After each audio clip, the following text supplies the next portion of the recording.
literally 3 years ago when it first came out in February 2014. But finally, I got myself one. Bit of a bullet, bollocks. What is it, you ask? What is it? Well, da-da.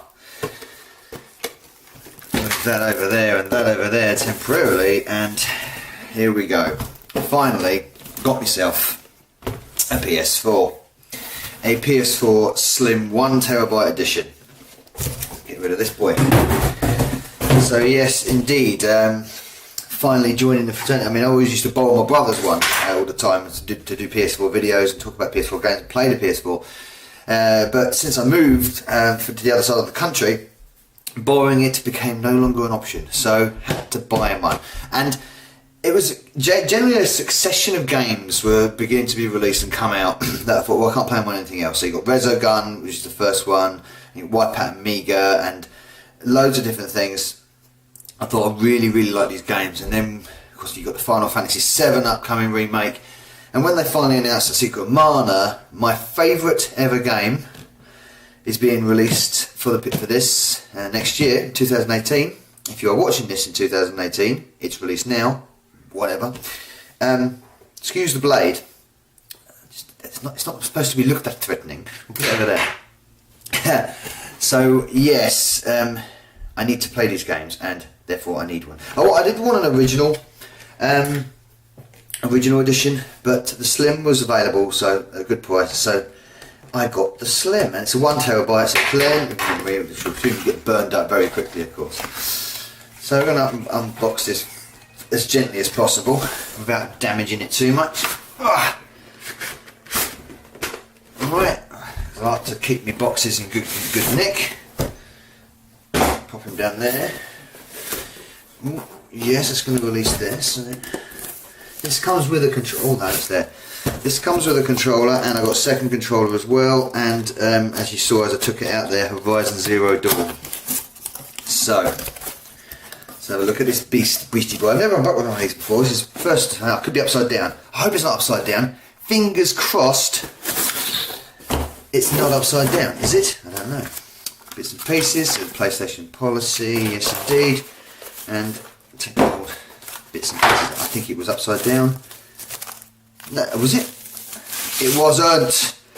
It was the right way up.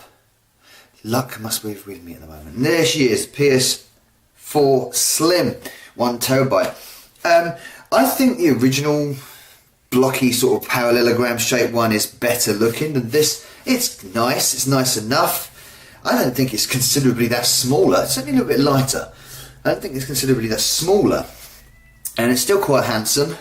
It's got the old at the front there, PS logo on the top, PS4 logo on the side, 2 USBs. I think it's got less USBs, expansion drive at the back, LAN, HDMI out of course, power, and auxiliary. So yes, nice matte finish colour as well. I think the matte finish is probably better than the shiny stuff. The shiny stuff is a dust magnet, as we all know. If anyone's got a black Wii U or a Xbox One with a shiny finish, and Xbox, the original PlayStation 4, in fact it's just one half shiny, isn't it? So I like the matte finish. It'll be a lot easier to... oh, it's got on the back as well, that's cool. And one on the back as well. So that's excellent. Excellent. Good packaging, this. Look at that, that's solid. You could build a couple of houses with those.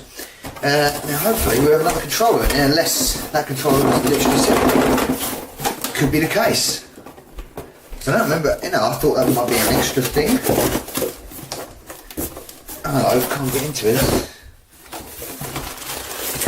We've got some bits and pieces in. No, here it is. That's it. Hey, see, I knew it was. I I was just testing you there. It's a complete test. So we've got that bump in here. We've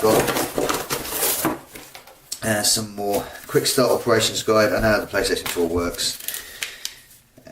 Safety guide, and some more guaranteed stuff, which is always handy if things go bump in the crap. Empty box. It's got decentness there. It's got on the back save energy stuff, all different languages, keeping it all PC. The PC PS.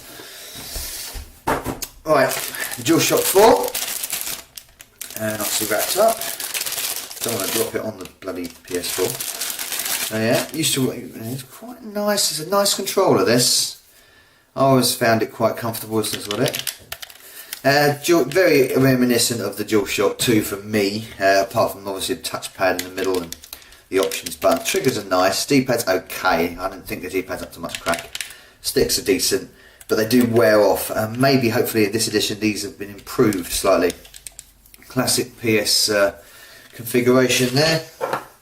Power cable, always got to have one of those. This thing is obviously falling out the bag, that's what that's done.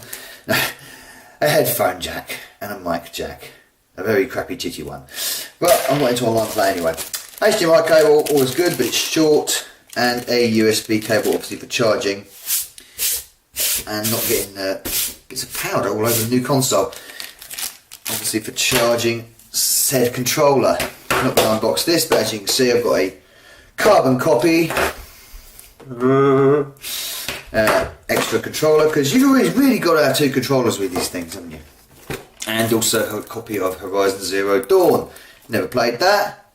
Gonna play it. So there you go. And the first thing I'm going to be doing is downloading Resogun for this when I've set it up.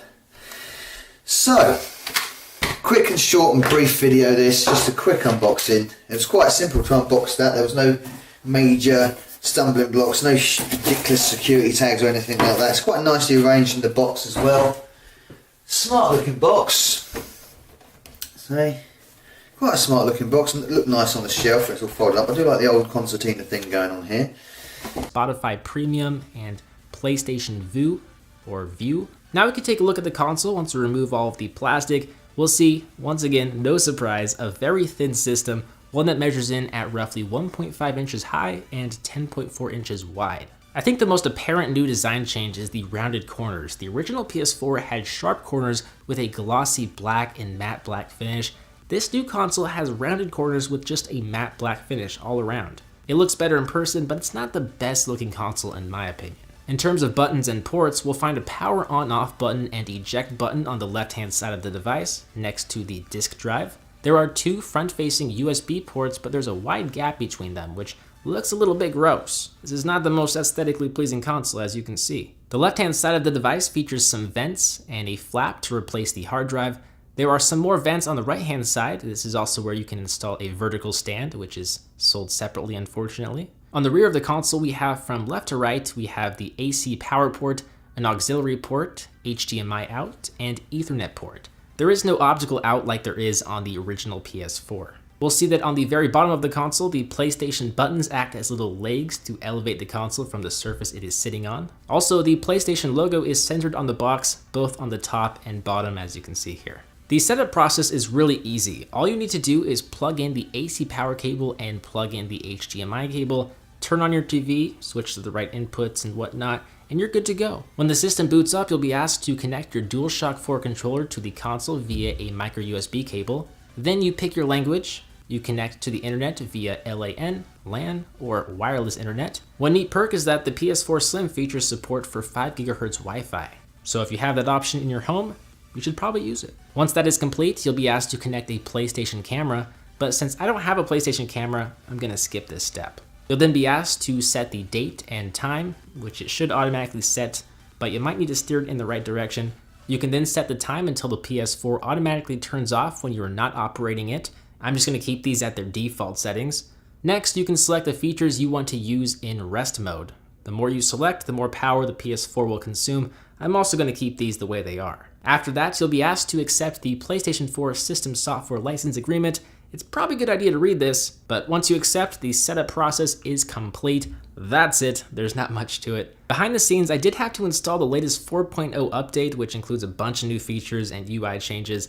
I also did sign into my PSN account, BoHD, if anyone wants to add me. But there you have it. This is the Sony PlayStation 4 Slim. If you already own a PS4, I don't really see any reason to upgrade to the Slim model. But if you're completely new to Sony or don't have a PlayStation 4 and are looking to pick one up, you'll probably want to grab the Slim unless you can find a killer deal on the older model. I'm going to leave a link in the description of this video to check out the PS4 Slim on Amazon if you are interested. If you enjoyed this video,